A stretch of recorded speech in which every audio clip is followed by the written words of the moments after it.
these last two are for the brothers as well as the sisters, but the isoflavones and the phytoestrogens, we should be very mindful of that because this is what they're putting in the soy formulas. And you have to remember that a baby of the years, of at least a month-of-a-year-old boy, especially for you mothers, a month-old boy is kicking out as much testosterone his own size as a full-grown adult. If you're giving that boy phytoestrogenic materials that are in the soy products, then you are kicking materials into his body that is developing right now that's training his genetics to shut down his production of testosterone. With that artificial estrogen in his system, it's going to start affecting his hypothalamus and his ability to create the proper amount of testosterone for that male body to grow. It will end up shrinking his hypothalamus. The hypothalamus of a male is larger than a female. In gay men, it shrinks down to the size of a female. So they are creating homosexuals simply because, I tell you when they were creating homosexuals, they were creating homosexuals as a form of birth control. Because guess what? No homosexual is going to go out making no babies. And the problem is, it's heterosexuals that's making homosexuals. Homosexuals can't make themselves. That's why they try to play it off as being a natural thing. It ain't natural. They are unnaturally manipulating your genetics to create this unnatural being.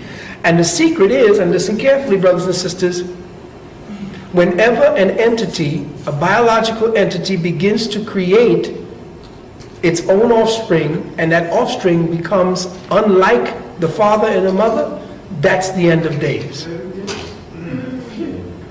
Listen carefully now. Whenever an entity begins to create entities unlike itself, that's the end of days. The homosexual community thinks it's real now, and since it's being incorporated into the system as being natural and normal, rights and so forth, of course people who have homosexual tendencies right now, I have friends who are homosexuals, will say to me, well, you're so intolerant. You're just a gay hater, or you're a gay basher. What are some of the other names they use to protect this deformity again? Give me another one. Homophobic, that's a good one. Huh? What was that one? What was that word? Huh?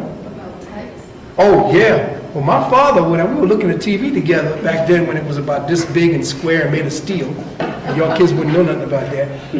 We were looking at it, and I think some guy named Phil Valentine came on, and he was doing ballet, you know, with the cup and everything. And I was looking at this, and he just turned to me and said, "If I ever see you dressed like that, I will kick your natural black ass." He said, "I will beat you on stage." Because he said he was training me not to be influenced by it. He said, "I will whip your ass." And he said, "Of course, today that's just so intolerant." Listen, we had in Africa a policy of incorporating that kind of imbalance and not persecuting it. We would say, okay, that person essentially channeled a whole other kind of energy if he was a homosexual. But we ain't want to actually say that's what it is. That man coming through here as a homosexual would be an indicator of something wrong in the strain. Not embracing. See, you have adopted the Eurocentric way of thinking, and that is to incorporate and embrace sickness as natural, because that's what they were. That's what they were. That's what they were. That's what they were. That's what they were. That's what they were.